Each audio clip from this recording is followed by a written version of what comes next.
queridos amigos y amigas de Conecta Fe Podcast. Nos encontramos una vez más aquí con un panel atípico. Como que crecimos un poco hoy día. Sí. Tenemos novedades. ¿Cómo han estado, chicas? Bien, súper bien, contentas, felices y ansiosas que comencemos ya.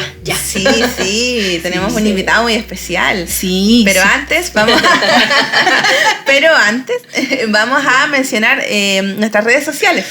Ya estamos en Instagram, TikTok, Facebook, Spotify, Amazon Music, Apple Podcast.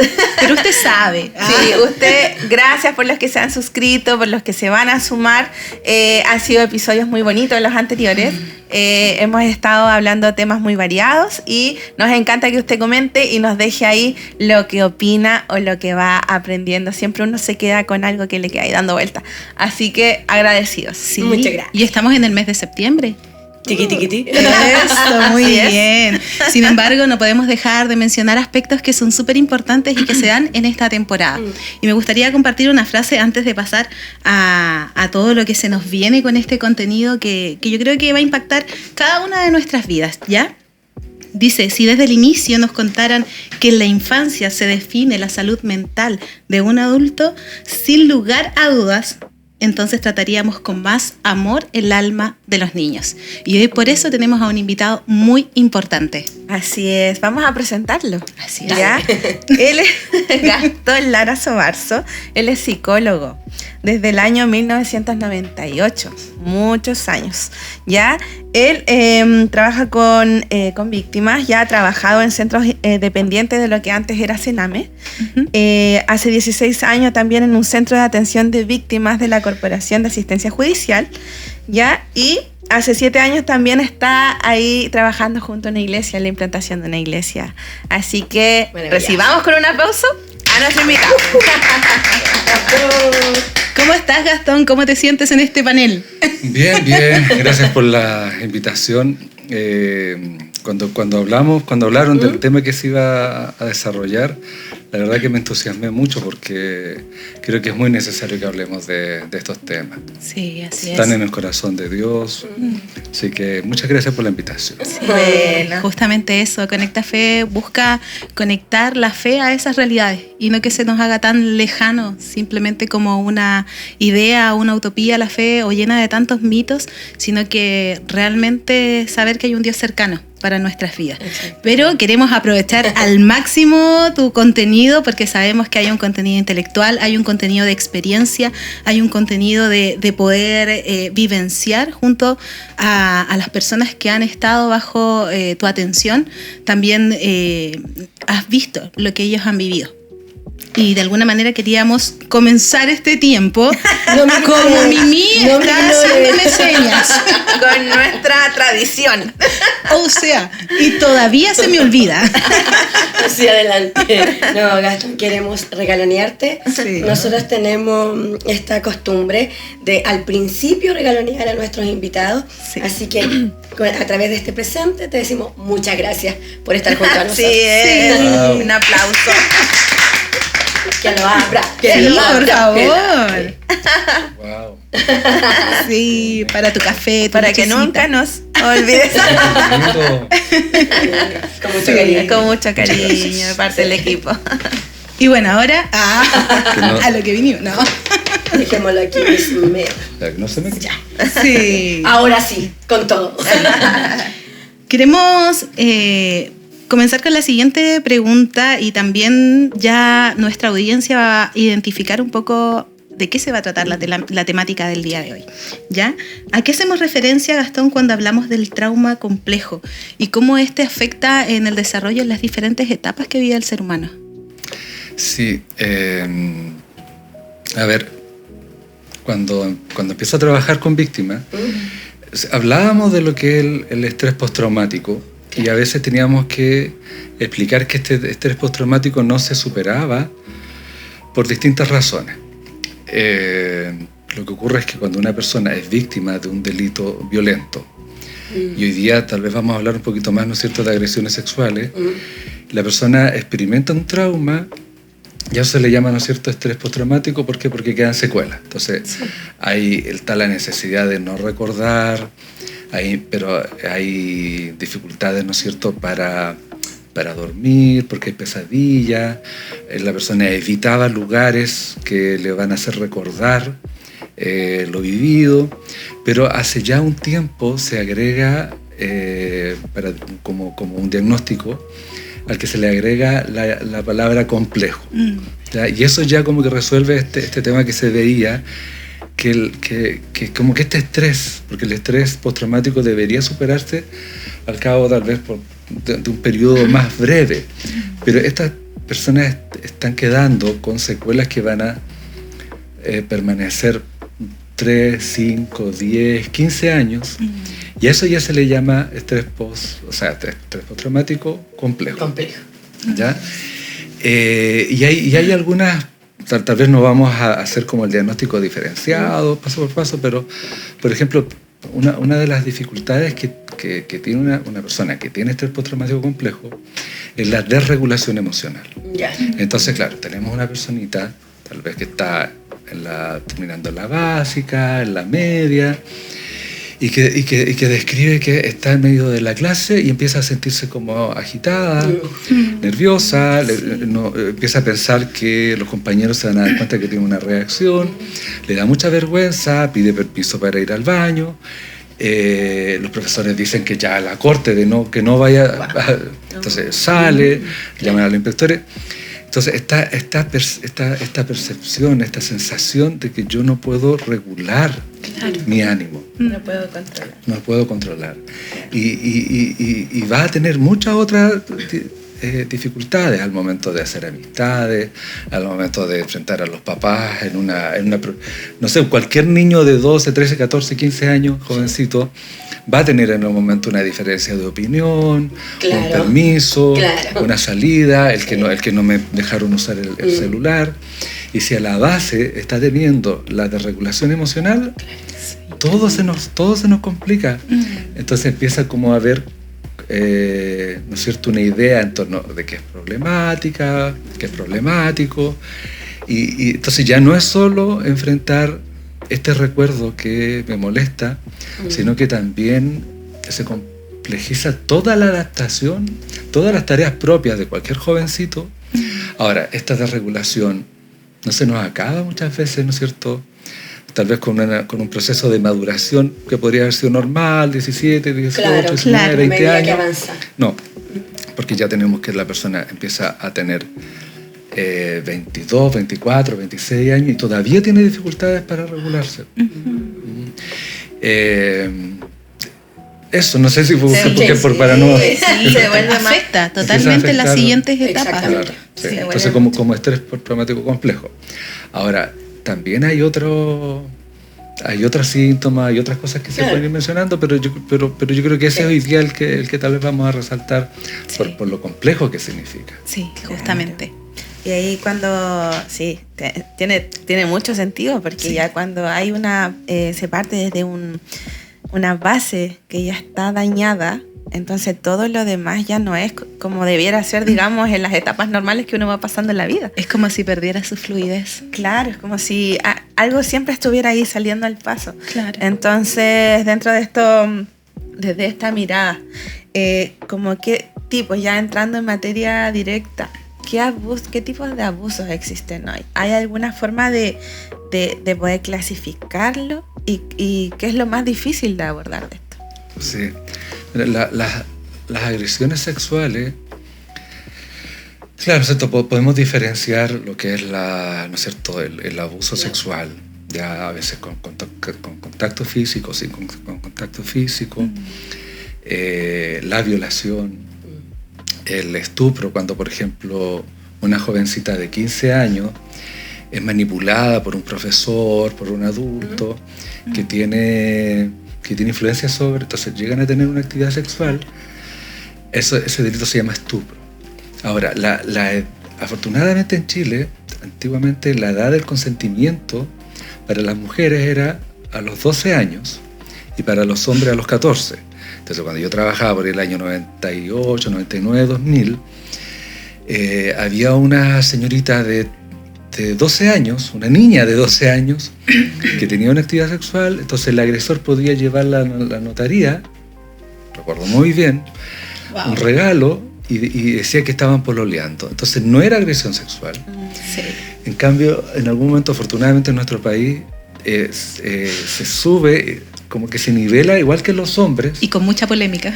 Claro, Sí. que la edad del consentimiento iba a ser los 14 años. Entonces hoy día, cualquier actividad sexual que un adulto, joven también, tenga con una niña o jovencito menor de 14 años, va a ser una agresión sexual. Va a ser un delito, va a ser perseguido penalmente. Sí. Entonces tenemos distintos tipos de agresiones sexuales. Ahora, en algunas ocasiones, uno va a depender tal vez el impacto de la vida, ¿no es cierto?, la frecuencia, la relación, porque hay personas que pueden haber sufrido una agresión sexual muy agresiva, pero la familia le creyó, en una etapa temprana, pudo hablar, pudo contar. Entonces es como que esta personita decía, yo tengo personas que me quieren, me aman incondicionalmente. En cambio, hay otras agresiones que la personita podía vivir, que era una tocación, pero su mamá, su adulto, le dijeron que se silenciara. ¿Para qué? Para que el tío, para que el abuelo, para que el papá no vaya preso, para que los hermanitos no se queden sin papá. Y ahí es donde tal vez, por eso que era tan importante que me interesaba que lo pudiéramos conversar, muchas veces iglesias. O sea, a mí lamentablemente en algún momento estábamos en un juicio oral, estaba la víctima, el agresor podía ser el pastor, podía ser una persona muy influyente en la iglesia, y estaba 10, 20 personas de la iglesia apoyando al agresor. Entonces, ¿cómo esta persona supera el evento traumático sabiendo que las personas que deberían cuidarme, deberían amarme, deberían responder emocionalmente a lo que yo vivía, a lo que viví, me tratan de mentirosa, me inventan historias de que yo pololeaba, que me acostaba con otra persona. Entonces, ya no es solo la necesidad de superar el trauma, sino también toda esta traumatización que significa de abandono, de acusaciones, de menosprecio, de perder a las amistades, de que le prohíben a sus amigos juntarse con ella. Entonces, la tarea de recuperación se hace mucho más difícil. La desregulación, baja autoestima, se interrumpe el desarrollo que yo tenía de vida, de estudio, de confianza. Me imagino que cada una de esas condicionantes o factores, por ejemplo, lo que decías tú, tener gente en contra, de alguna manera no sentirte escuchada, impiden o obstaculizan un proceso, en este caso, para la recuperación. Claro, porque esta experiencia... O para abordarlo, quizás simplemente, ni siquiera pensar cómo es la recuperación, para abordarlo. O sea, una de las dificultades con las experiencias traumáticas es que, por ejemplo, yo, no sé, fui el fin de semana con mi papá, mi mamá, con algunos amigos, fuimos a la plaza, entonces yo puedo llegar y contar. Yo a tal edad fui, jugué, ocurrió esto otro, entonces yo puedo, con palabras, representar mi experiencia y tener un discurso e integrarlo en mi identidad biográfica. Yo soy Gastón Lara, yo soy hijo de tal persona, estos son mis amigos, esto es lo que nos gusta hacer en conjunto. Yo puedo hablar de mi experiencia. Entonces, cuando hay una experiencia que se me prohíbe hablar, porque a lo mejor la familia podría haber reaccionado bien, pero el agresor le dijo a nuestra víctima, no cuentes. De silencio. Nadie te va a creer. Tu familia va a sufrir. Me van a matar. O amenazas acerca de la crisis familiar. Sí. O tal vez a veces también pueden decir, si tú cuentas algo, yo le voy a hacer algo a tu hermanito. Claro, las amenazas. Entonces se silencia.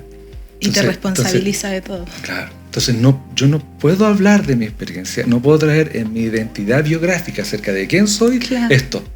Entonces no puedo tener un discurso, palabras, recuerdos, emociones, conductas, porque cuando uno tiene una experiencia, lo integra en la vida y uno desarrolla no solo un recuerdo, sino trae al presente la experiencia continuamente y yo puedo hablar de esto. Entonces cuando no logro hacer eso, es como que mi desarrollo biográfico, de vida, de identidad, es como que yo fuera un rompecabezas y que estoy armando mi identidad con distintas partecitas, pero hay una parte que no la puedo poner. Claro. Entonces, claro, tenemos una víctima que le va bien en el colegio, que tiene amigos, que puede tener una buena vida en muchas áreas, pero esto no lo he incorporado. Entonces, es extraño porque esta persona estudia, tiene amigos, practica un deporte, música, pero en ciertos temas como que reacciona mal. En ciertos temas hay un gatillante no quiere vestirse como mujer porque no quiere que se noten sus partes femeninas, porque no quiere que la miren, porque si la miran, recuerda entonces hay un área que no se logra desarrollar, y como no se desarrolla, no tengo ya pensamientos, pero tampoco tengo conducta, tampoco tengo respuestas emocionales. Entonces después no puedo regular, no puedo hacer una vida normal. Ahora, ¿qué ocurre si esta persona nunca integra esto en su historia vital? Puede ser adulta, puede tener hijos, y los hijos sufren experiencias similares. Entonces, como yo no soy capaz no tengo un repertorio conductual para enfrentar mi experiencia, tampoco tengo un repertorio de conductas, de emociones, de palabras, para enfrentar a mi hijo, a mi hija, a mis hijas. Y la silencio. Sí. Ahí entra como en la negación. Claro, como en la negación de lo que está pasando, el no querer ver y el no querer tampoco ver que él está pasando lo mismo que yo viví, un asunto así. Claro, porque no pueden, no es que sea una mala madre, es que es una... Como que eso... su experiencia la vivió a los 8, 10, 12 años y está respondiendo, tiene vidas a cargo, y está respondiendo con su repertorio de 8, 10, 11. Claro. Es una niña que está respondiendo que no puede ir a denunciar, no puede ponerle límite. Y es como que aún está presente esa niña en esa edad, y viene a mi mente también, por ejemplo, el hombre que ha sido víctima también de abuso y ya es adulto, y claro, como muchas veces quizás no tiene las conductas paternales para poder criar de la manera correcta. Quizás no replica el patrón propio del abuso que él tuvo sexual, pero sí se generan otras instancias que terminan también afectando al núcleo familiar.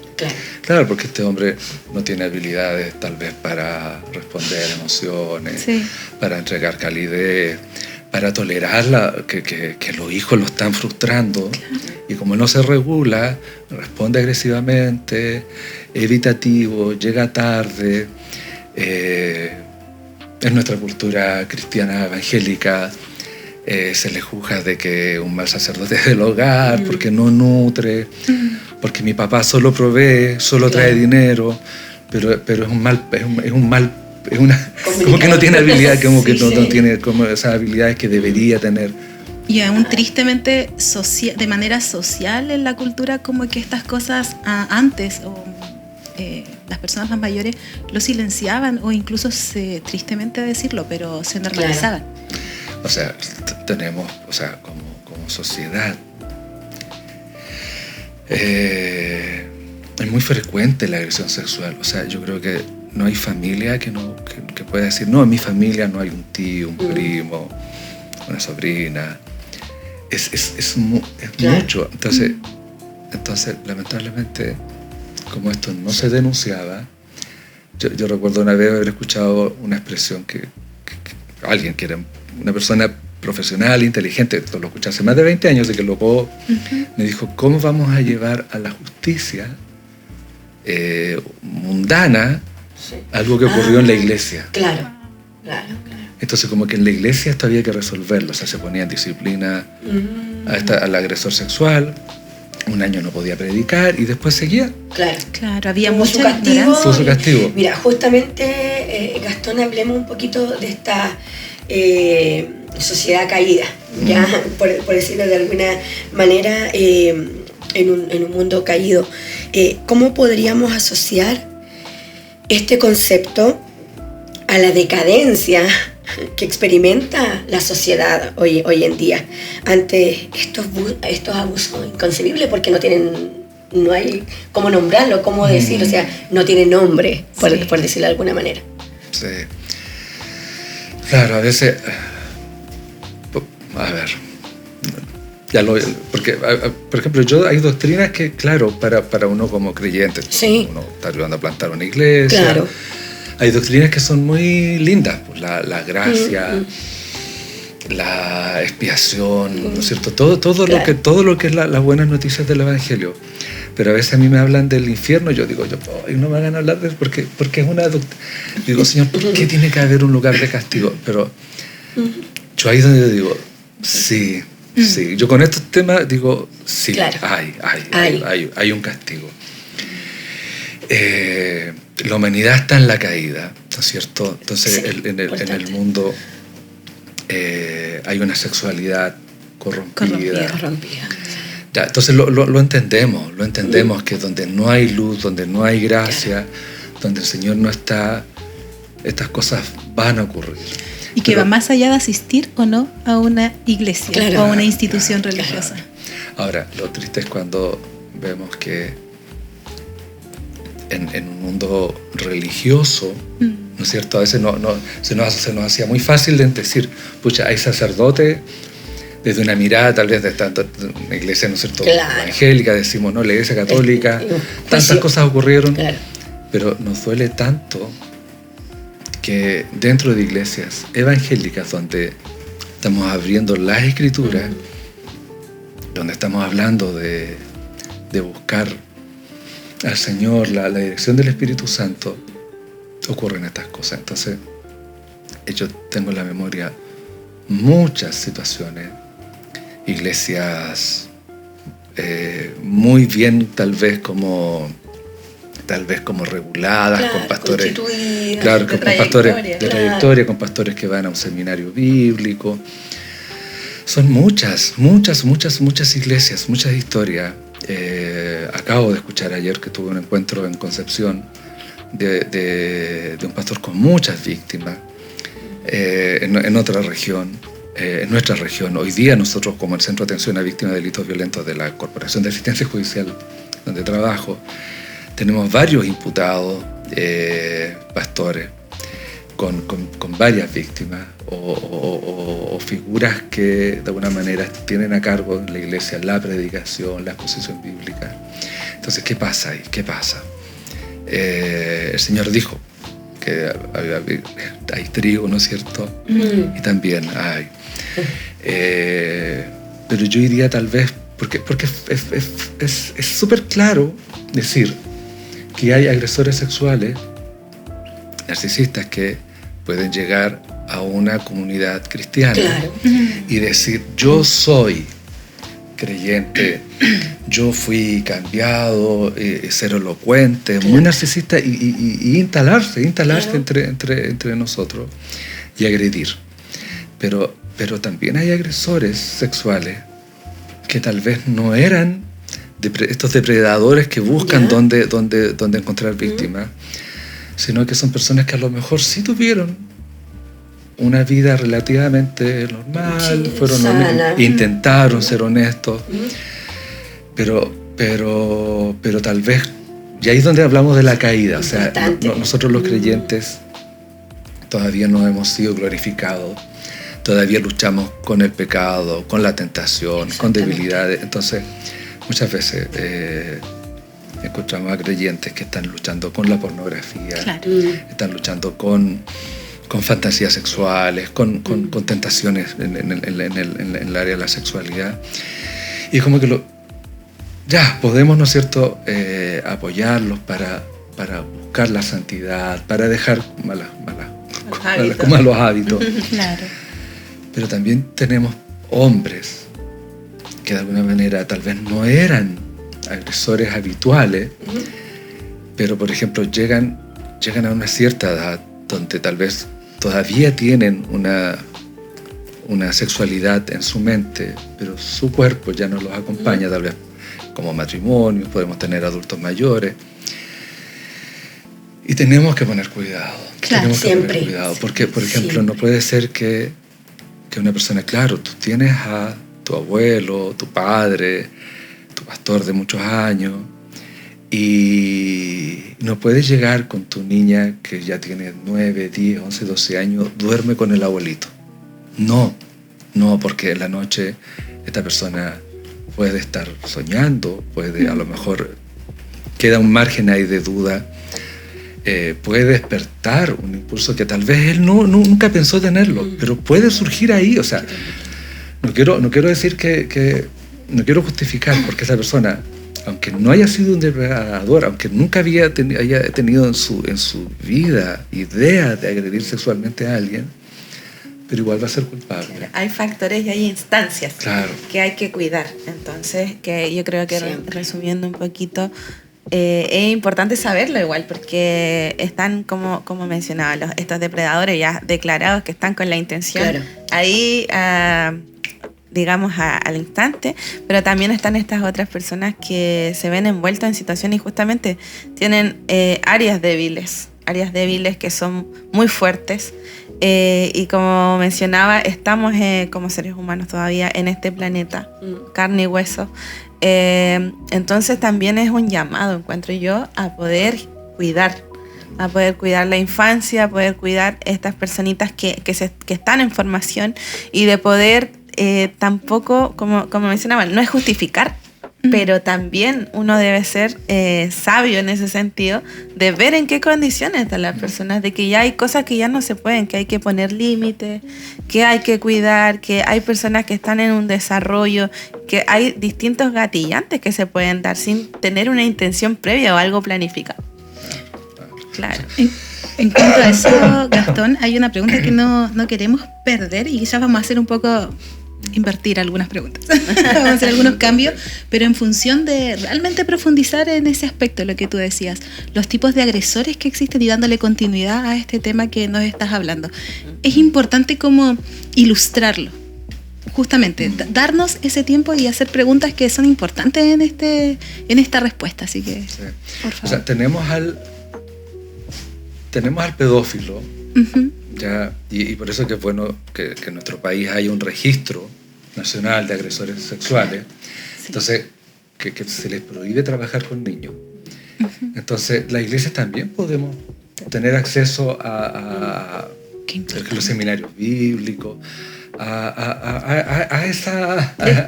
Claro. ¿ya?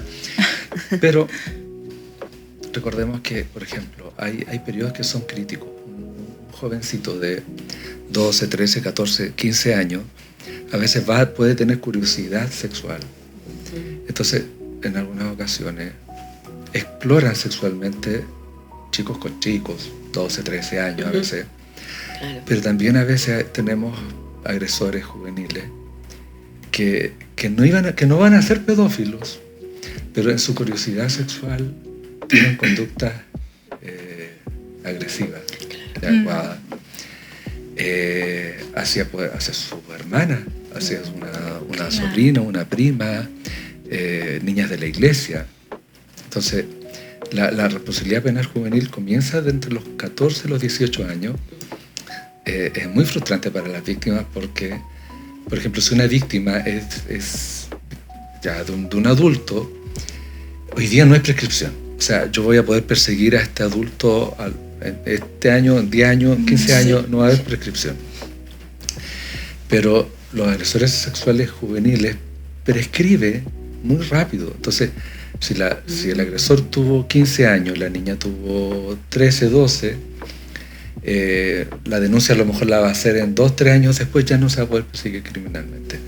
Porque la ley considera que los jóvenes están en una etapa de formación donde muchas veces antiguamente cuando yo comencé a ser psicólogo se hacía la evaluación de discernimiento, porque se entiende que los chicos a veces no se dan cuenta de lo grave que está haciendo.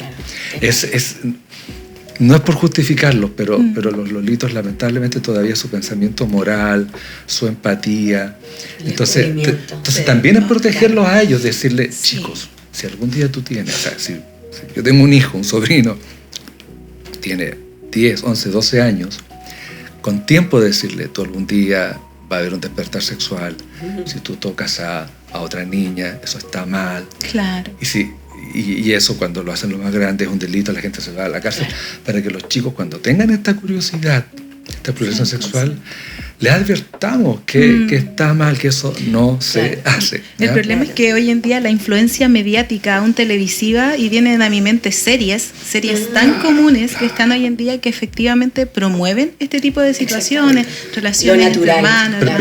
Claro, porque o sea, y está el acceso. Gracias por decirlo, porque por ejemplo hay niños de 6, 7, 8 años que descubren una escena de carácter sexual y se la muestran a sus compañeros.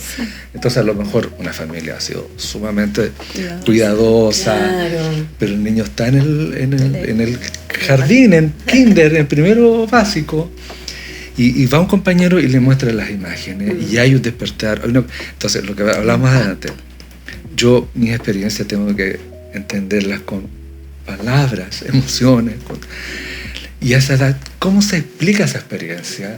Lo angustia, lo encuentra cochino, lo encuentra raro. ¿Y cómo yo puedo controlar esto que no entiendo, repitiendo la conducta? Y si el jovencito empieza después ya a tener 8, 9, 10, 11, 12 años, a lo mejor va a repetir ciertas escenas. Entonces ya, partamos que hay agresores que no son agresores, ¿verdad? Pero que van a generar igual daño. Y ahí igual está la importancia de la educación sexual.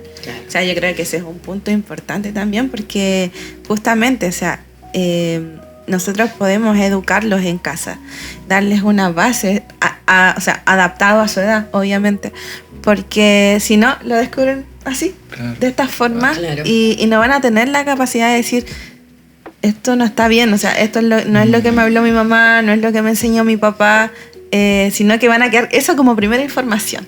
Claro. Que igual hay un tema de tabú, de vergüenza, porque yo le decía a las chiquillas el otro día, no sé, juntémonos a almorzar con unos amigos, conversemos, hablemos algún tema, ya conversamos de cualquier cosa, no, a ver, hablemos respecto a abuso sexual, hablemos de educación sexual, hablemos del acoso callejero. No son temas casuales, no son temas que uno conversemos de estos chiquillos. A ustedes les ha pasado, no son temas que se generen habitualmente, o en una charla cristiana, por ejemplo, en una iglesia. Una temática, convoquémonos hoy día a conversar referente a este tema. ¿Alguna de ustedes ha sufrido? No, o sea, realmente es algo que nos espantamos muchas veces, pero son cosas, como tú dijiste, Gastón, que todos en algún momento hemos sufrido. Hay historias en nuestras familias, generaciones pasadas. Entonces es un tema, ¿por qué no hablarlo? Y no es algo que podamos tapar con un dedo, porque como mencionaba Noelia, ahora hay series, plataformas y cosas que en realidad le están bombardeando a los chicos todo el tiempo, y eso es lo que los está formando y eso es lo que está primando en sus cabecitas. Entonces es algo importante de abordar desde pequeños. Y debiéramos preguntarnos eso, ¿cuál es la manera correcta de visibilizar, de hablarlo? Yo en el verano pasado fui a un campamento de una iglesia y mientras a mí me llamó mucho la atención porque cuando terminó la plenaria de los adultos, pasaron los niños, iban con temas, se había hecho un trabajo de prevención del abuso, como era campamento de familia, y era un campamento de familia que se repite varias veces en el verano. Entonces todos los niños que pasaron por ahí tuvieron un taller de prevención de abuso. Lo encontré muy interesante porque ya es parte, o sea, insisto, o sea, no hay familia, o sea, si alguna familia puede que me cría, nosotros no tenemos ningún pariente que haya sufrido una experiencia de transgresión en su corporalidad, en su dignidad sexual, pero está muy presente. Con respecto, entonces yo creo que cuidar a nuestros lolitos en el despertar sexual, cuidarnos como comunidad de los agresores sexuales que andan, hay que denunciar, aunque sea doloroso, aunque esta persona sea muy querida. Pero también yo digo con los adultos mayores, no quiero estigmatizar, pero es como que la sexualidad no termina. Está siempre. Está en su mente, entonces tenemos que cuidarlos a ellos de no ponerlos a una estimulación inapropiada. Perdón que lo diga así porque no es que quiera justificarlos. Sí, ¿ya? Pero yo creo que hay agresores sexuales mayores que tal vez nunca hubieran sido agresores si no hubiera ocurrido algo. Ahora, yo estuve entre los programas, yo trabajé 9 meses en la cárcel y tuve que hacer informes por la libertad condicional. Uh-huh. Y recuerdo situaciones en las que varios que se repetía que ellos se sentían inocentes porque decían: yo no soy un agresor, yo no soy un pedófilo, fue la niña la que se me ofreció. Lo escuché en varias situaciones, eso ya 25 años atrás. ¿Por qué? Porque, por ejemplo, una niña de 4 o 5 años que no ha tenido una figura paterna y de repente llega un padrastro a su casa, un abuelo, un tío, se sube, lo mira, le quiere dar besitos. Entonces, claro. Wow. Desde su ternura y desde su inocencia. Entonces, complejo. Hay una exposición, entonces tenemos que ser cautelosos, poner límites, que las niñas no estén en dormitorios, los niños tampoco en dormitorios con adultos, ser lamentablemente muy desconfiados. Sí, muy cuidadosos. Me hacía pensar como en varias aristas, como que este tema siempre pensamos, claro, como tú decías, en la víctima porque hay una afectación pero tan terrible, pero también hay que pensar desde el agresor que se escuche, aquel que quizás no, o sea, podría tener una inclinación a, entonces la necesidad de escucharse a sí mismo y limitarse. Pero claro, eso va desde un autocuidado y nivel reflexivo que como sociedad hoy en día no la tenemos. Yo me imaginaba, por ejemplo, el caso de una persona de autoridad que sabe que está en un lugar cercano, pero entiende que está lidiando con este aspecto. O sea, ¿qué es lo que va a primar realmente? ¿Qué es lo que desde la fe yo debería hacer en ese caso? ¿Debería quedarme simplemente en mi lugar de autoridad, de liderazgo en el que estoy? ¿O simplemente dar un paso quizás al lado y dedicarme a exponer, si tenemos fe, a mi vida delante de Dios para no estar en eso? Claro, pero por eso hoy día lo bueno que hay yo digo, los psicólogos ojalá no fuéramos necesarios, porque yo creo que la iglesia debería tener, y tiene. Yo tuve mi iglesia de origen en la Asamblea de Dios en Temuco, en Pueblo Nuevo. Tuve adultos a los cuales yo les podía decir cuáles eran mis luchas, que tenía una actitud con algo. Esa consejería. No tenía psicólogo, pero tenía hermanos en la fe maduros. ¿Ya? Pero hoy día hay personas que buscan ayuda, que están luchando con una sexualidad tal vez que fue vulnerada en la infancia. Entonces están buscando ayuda para cuidarse, para no ver imágenes. Claro. Sí. Yo creo que si una persona sabe que tiene tal vez una tendencia como mejor ser honesto, pedir ayuda, aislarse, no estar en situaciones. Yo en algún momento, claro, no es bueno hablar de paciente, pero cuando estuve en la cárcel conocí a alguien que me decía: yo no voy a la visita para no ver niños. Entonces era alguien que tenía que estar. Entonces decía: yo nunca voy a pedir una libertad condicional, yo tengo que morir aquí. O sea, sabía que tenía que... Claro. Sabía el daño que podía. Entonces era alguien que reconocía. Muy consciente. No puedo aportar mucho información porque no, como si uno no puede hablar, pero creo que hay personas que van a tener tendencia a excitarse con niños, niñas. Recuerdo que tú nos comentabas ellos tienen que decir, no pidan libertad, o sea, tienen que estar encerrados. Sí, esa parte de la conversación, justamente lo que tú decías, alguien, si se encuentra con Jesús en este proceso, una persona que fue agresor, o sea, su decisión debiese ser esa. Simplemente estar apartado porque es su arrepentimiento respecto a algo y que se evidencia con esos frutos, por decirlo de alguna manera, con esas acciones. Claro, porque no todas las personas que vivieron una experiencia sexual infantil, que fueron agredidos, van a ser agresores, no. Pero hay agresores que es como que una persona heterosexual, su orientación sexual está definida, es heterosexual, ¿cierto? si un niño sufrió muchas experiencias vulneratorias, su sexualidad aprendió, que es de un adulto con un niño. Entonces después cuando crece, su orientación sexual se dirige hacia los niños. No siempre, pero en esta plasticidad que somos los seres humanos, en las caídas, a veces ocurre. Entonces esa persona sufrió y como tú dices, si viene a la fe, va a tener que aislarse, va a tener que estar presa, va a tener que estar no porque su orientación es esa. Claro. Está marcada por una experiencia. Claro. Ahora, hay la mayoría de los agresores con los que nosotros nos enfrentamos como sistema son personas que agreden niños, jovencitas. Hay gente que... Claro. Ahora, lo terrible es cuando alguien se dice ser creyente, se dice ser una persona que va a cuidar a otros pastoralmente y agrede y va a seguir agrediendo y va a seguir agrediendo. Ahí no podemos tener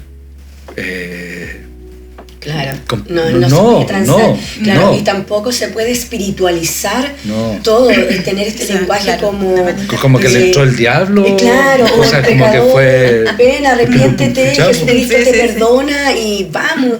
Es súper importante no espiritualizar y tener este vocabulario que también es un juicio para nosotros mismos. O sea, ojo, mucho cuidado con lo que decimos. Y yo hago mucho énfasis, Gastón, en la importancia de ir a la justicia. Ir a la justicia. El Señor nos ha creado, hablábamos con las chiquillas y decíamos, para tener vida en abundancia. Él quiere que vivamos felices, que vivamos este fruto del Espíritu, el amor y todo lo que eso conlleva. Pero luchamos contra esta obra de la carne. Eso es así, necesitamos ayuda terapéutica, necesitamos psiquiatras, necesitamos psicólogos. Y qué mejor encontrarnos en el mundo cristiano, tener un pastor, por ejemplo, que se desarrolla en el ambiente judicial, pero que también ministra una iglesia. O sea, ¿cuánto se involucra Jesús en esto? ¿Qué es la fe? ¿Qué tan potente ha sido para ti también como testimonio en tu día a día? Porque no es fácil, Gastón. O sea, nosotros estamos impactados escuchándote un par de minutos, pero tú llevas años en esto. Ahora, yo creo que como iglesia somos o sea, hay gente que dice que vienen al Señor, que tienen fe, que en casita... No, el Señor, la idea del plan eterno de nuestro Padre era la iglesia. Nosotros somos el pueblo de Dios. Nosotros vamos a crecer, nos vamos a desarrollar en iglesia. Y en la iglesia, si consideramos... yo traía por ahí el pasaje cuando Jesús... en honor al tiempo, no sé cómo estamos, no sé si alcanzo a buscarlo o lo menciono nomás y total en casa. Sí, no hay problema. Menciónalo. Visibilizamos y también entendemos la oportunidad que tiene quien lucha con esto y porque es importante. Tenemos oportunidad como víctimas de restaurarnos, el Señor nos restaura, nos da, pero también hay una oportunidad de, tal vez desde la persona que lucha con esto, también de restaurarse. Sí. Ahora, ¿tenemos tiempo? Sí, por supuesto. Si no hacemos 2 episodios. O sea, porque yo creo que igual nos vamos a centrar en las víctimas. Yo creo que el agresor, o sea, si... ven al arrepentimiento, arrepiente, pero a frutos dignos de arrepentimiento. Exacto. Como Juan, el hacha está puesta y a la raíz del árbol. O sea, ojalá hubiera un temor y un arrepentimiento y por favor reconozcan su pecado. Sí, esa es una convicción profunda. Sí. Pero con respecto a las víctimas, que yo creo que hoy día tal vez un pequeño... En Isaías 35, 4, 5 dice, digan a los de corazón tímido, esfuércense, no teman, pues su Dios viene con venganza. La retribución vendrá de Dios mismo, mas Él los salvará. Entonces se abrirán los ojos de los ciegos y los oídos de los sordos se destaparán. Esa profecía tiene que ver, me encanta por dos ideas, porque Dios trae la venganza. O sea, para los que para la víctima, Dios trae la venganza. Hay un castigo para el agresor sexual. ¿Bien? Cierto.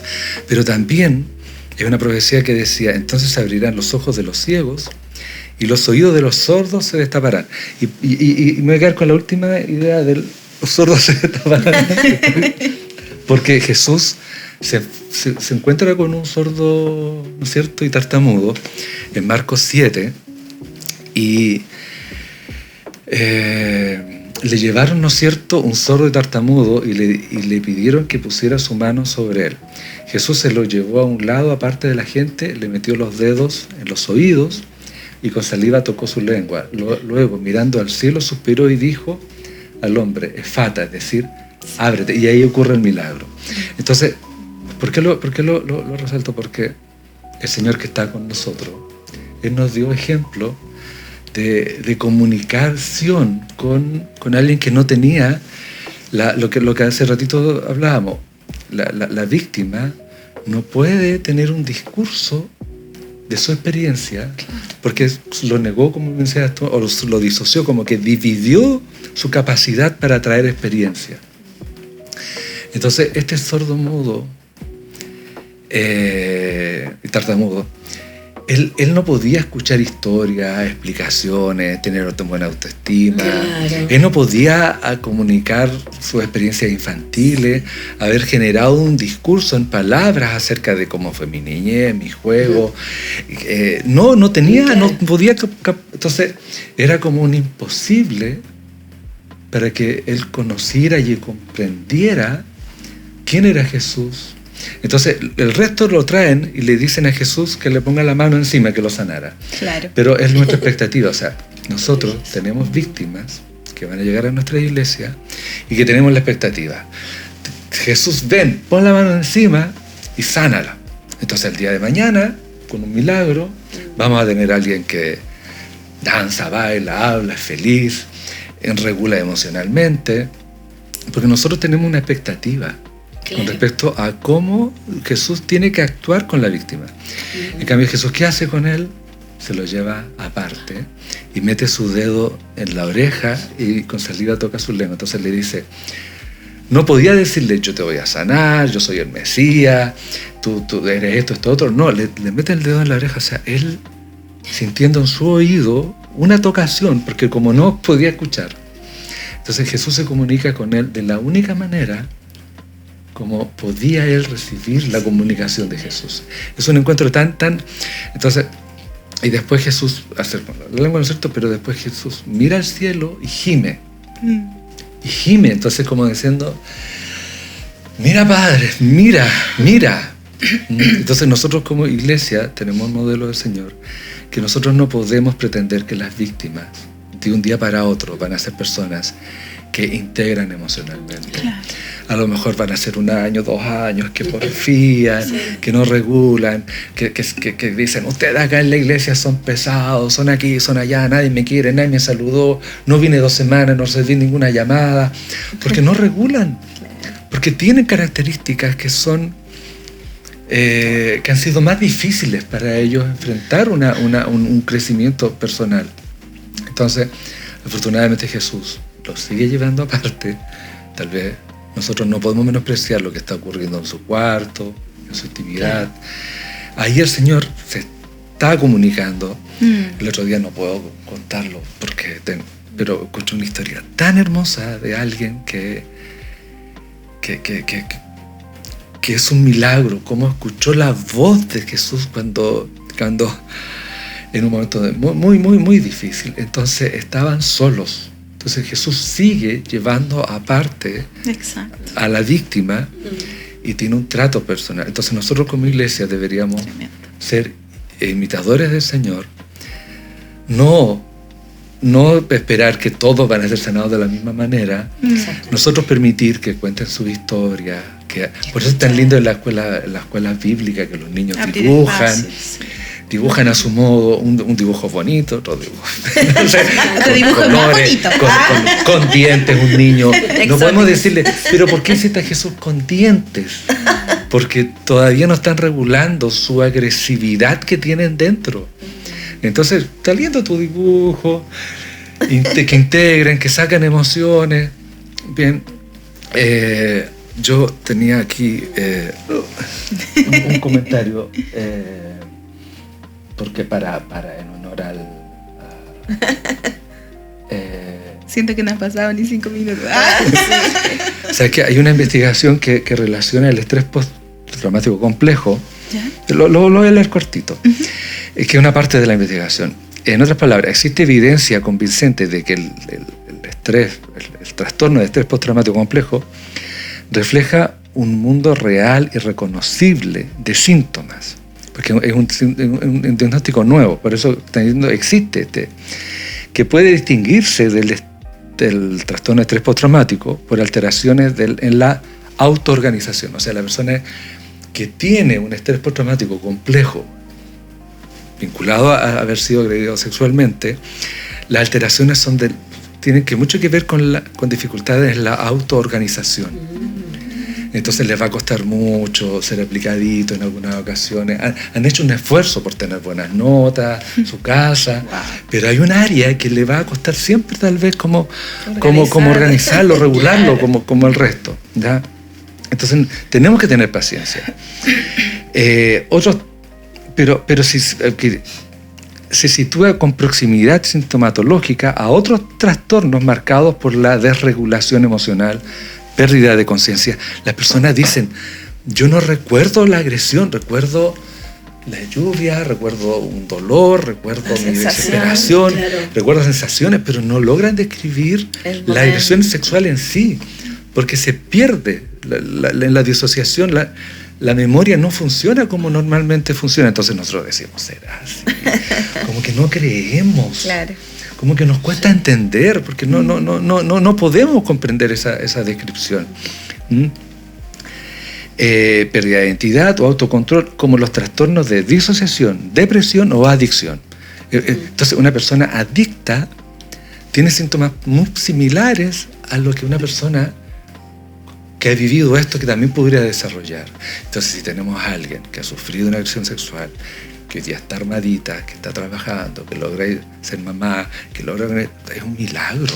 Exacto. Claro. Si tenemos hermanos en la fe que han podido organizar su vida, son un milagro y tenemos que alegrarnos. ¿Ya? Sí. Hay unos autores que cabe destacar que el trastorno límite de la personalidad ha estado estrechamente relacionado con el estrés postraumático complejo. Ahora, ese trastorno del límite de la personalidad o borderline son una de las peores enfermedades, porque la persona como que tú te portas bien conmigo y te amo, eres la mejor hermana del mundo, pero el día de mañana me frustraste, no, esa hermana es la peor, me engañó, la odio, la detesto. Ya los otros días te vuelve a amar, porque como que no logra juntar que la persona que tiene al frente tiene cosas buenas, tiene cosas negativas. Se relaciona idealizándola o acusándola que eres la peor persona. Entonces, no es raro que las personas que hayan sufrido experiencias traumáticas en su sexualidad tengan un funcionamiento similar a este tipo de trastorno de la personalidad. Entonces, les cuesta mucho regularse, pero también les cuesta mucho a veces tener relaciones estables con las otras personas. Entonces, cuando el Señor nos llama a recibirlo en nuestra iglesia, tenemos que saber que un día van a llegar un poquito hostiles.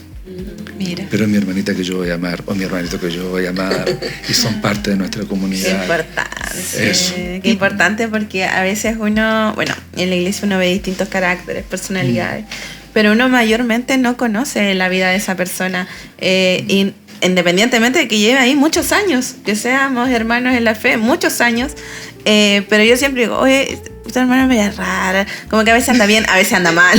Yo como que digo, como que uno lo que tiende es como a, hay que entenderla así, pero uno nunca se pregunta o nunca va al punto de decir, aquí hay algo que pudiera ser mejor si yo pudiera entender esa historia que hay detrás. Claro. Y es importante, o sea, y yo sé que quizás en la iglesia hay muchas personas que nunca han contado, a mí me pasó esto, sí. Incluso ellas mismas no saben por qué son así. Y porque no se abren también a veces esos espacios, y eso está tan alejado del carácter de Cristo, porque Cristo abría espacios para poder comunicarse y vincularse con las personas, acompañarnos, escucharnos.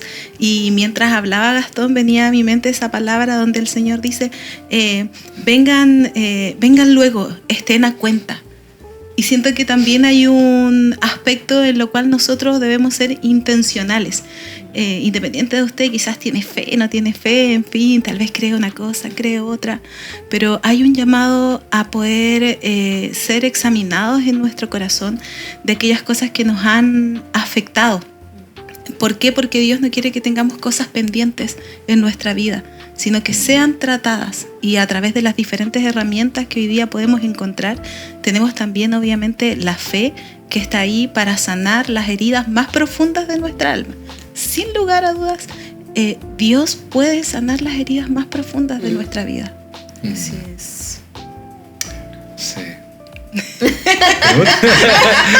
Es que yo soy culpógeno con los tiempos, entonces yo no estamos felices porque se genera una conversación tan verdadera, ya desde la verdad, desde lo que se tiene que decir y no de lo que nos conviene, ¿no? De lo que se tiene que impulsarse, de lo que se tiene que decir. Así que este episodio que estamos compartiendo con ustedes junto a Gastón, queremos que lo comparta, que de verdad, si usted es cristiano, se congrega, ore y piense a qué persona se lo puede compartir, a qué persona se lo puede enviar, porque de verdad hay cosas que tal vez eres una persona mayor, viviste una cierta situación, tal vez no va a ir a la justicia hoy día, pero tal vez es necesario que lo puedas compartir con alguien, que lo puedas hablar. Tal vez hoy día llegó el momento en el que digas, ok, no voy a ir tal vez a denunciar, tal vez la persona ya falleció, quién sabe, ¿cierto? Pero es súper importante para empezar a trabajar, porque nunca es tarde para empezar a trabajar en estas cosas que de repente son extrañas de nuestra personalidad. No, yo necesito sanarme, necesito encontrarme con Jesús y necesito que Él trabaje en mí, porque Él me creó, yo soy suya, y de verdad que no es espiritualizar, pero es lo que Cristo quiere para esta generación, una generación sana, y que podamos establecer esto. Y muchas veces Dios está esperando eso, que nosotros le llevemos esas cosas, porque pensamos que Dios quizás no se va a involucrar en eso que me pasó algún día, que incluso uno mismo le Dios baja. Se olvidó. Claro, que incluso uno mismo le baja el perfil, ¿no? Y así. Ya pasó. Y claro, tiende como aprendimos hoy a disociarlo, a negarlo.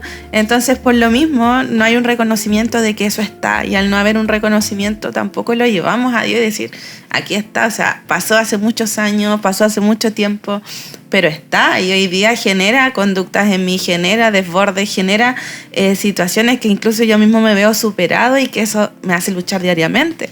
Entonces, como hablábamos, igual volver, él quiere vida abundante, y hablábamos que no era solo material, sino que desde mis relaciones, desde lo que yo entrego, desde mis emociones, desde cómo estoy regulando, de cómo estoy entregando, cómo estoy criando, porque es importantísimo, porque a medida que avanzamos en la vida no somos solos. Hay una familia detrás, en algún momento, en algunos casos llegan los hijos, o llega la pareja, el esposo, qué sé yo, y son personas que van a sentir también esas patadas o esas como rebotes que llegan en el tiempo. Va a ser la dinámica que vamos a construir. Claro, entonces tan importante, es tan fundamental que podamos ser conscientes de lo que está en nosotros y de llevarlo al Señor, porque Él no nos va a juzgar, no nos va a culpar, no nos va a categorizar, y nos va a seguir amando, porque su amor no varía. No varía por lo que yo... No cambia. Sí, no cambia, no varía por lo que yo algún día viví, por lo que algún día hice, por lo que algún día... Sino que su amor va a ser siempre conmigo. Y eso es importante que lo sepas en casa, porque como volvemos a mencionar, muchas veces pensamos que tenemos que ir a Dios limpios, sanos. No, yo cuando esté bien me voy a acercar a Diosito para que me escuche. Claro, también. Pero no, él quiere escuchar desde lo que nos duele, lo que nos frustra. Él está interesado y yo creo que es un fuerte llamado también a hacer iglesia en el sentido, o sea, a actuar como iglesia también, de educación en esta área, de tomar acciones legales y de ser pioneros en esto, en lo positivo. En lo positivo. Así que, es. No, Gastón, muchas gracias de verdad. Nos encantó esta conversación el día de hoy.